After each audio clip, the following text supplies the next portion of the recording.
Hi, kids. I want to read to you today the story from the book of Exodus in the beginning of the Bible. And it's talking about when the people, after they had escaped from Egypt, because God had helped them by sending them Moses, every step along the way they complained. Have you ever been in a house where there's a baby and the baby wakes up and is hungry? And maybe the mom or dad or even you will say to the baby, be patient, I'm getting it ready.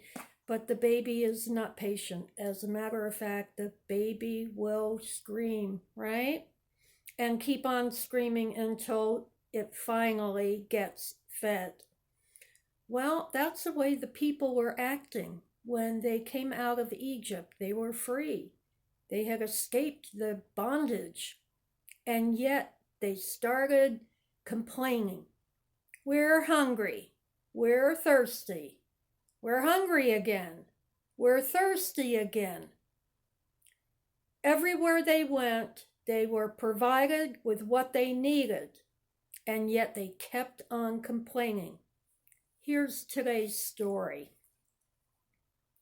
From the wilderness of sin, the whole congregation of the Israelites journeyed by stages as the Lord commanded. Now you've got to remember they are a huge number of people, and not only just people, they have animals. They have oxen. They probably have some camels. So it takes quite a while. They camped at Rephidim, but there was no water for the people to drink. Just before coming here, they had been someplace else where there had been water, but it was bitter, didn't taste good. Oh, yeah. What did the people do? I don't like it. It's bitter. God made it sweet for them. But did they remember this? No.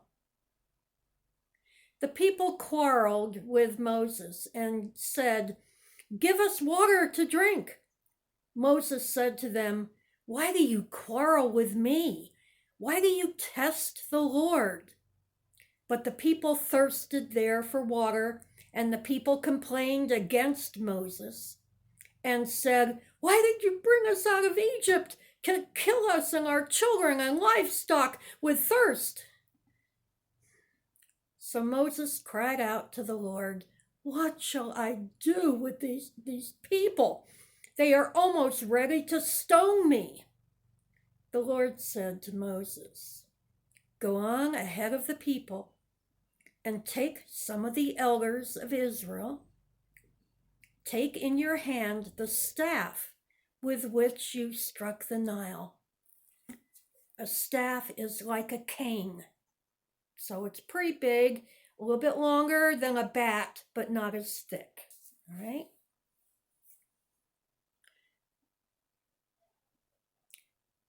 Take that staff with you and go. I will be standing there in front of you on the rock at Horeb. Strike the rock, and water will come out of it, so that the people may drink. Now, there are different kinds of rocks in the wilderness around Sinai, and a lot of it is sandstone. And sandstone has this capability of acting like a sponge. And if it rains, which is almost never in Sinai, or in the evening when there's dew, it will slurp up that water. And in the morning, when the sun comes out, if you touch the rock, your hand will come away feeling wet. So there are many places around Sinai where people say, this is the place where Moses struck the rock. Each of them are what you call a traditional site. We don't know exactly where it happened. But when I went there, when I was in high school, we went to a place where the guide said, this is the place where it happened. And I remember thinking, well, maybe yes, maybe no, but I'm going to bring home with me a little piece of it, which I did. Here we go. Yes. And if I put this outside on a perfectly clear night and then went and touched it in the morning, my fingers would come away feeling wet because it would have taken on some of the dew of the evening. Now, I'm mentioning this only because I am not holding a piece of the rock that Moses hit. I'm 99% sure I'm not. But having that rock reminds me of what I learned in Sunday school, that when the people needed something, God was there to help them. So let's see what happens. God said, strike the rock and water will come out of it so that the people may drink. Moses did so in the sight of the elders of Israel.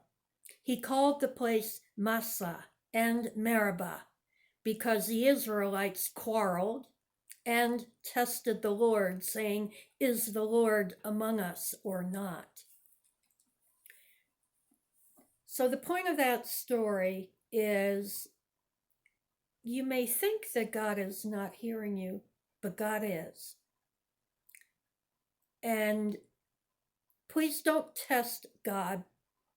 And by that, I mean getting angry. God, why haven't you done this or that for me? And just wait and see what happens. But above all, always praise the Lord. Thank you.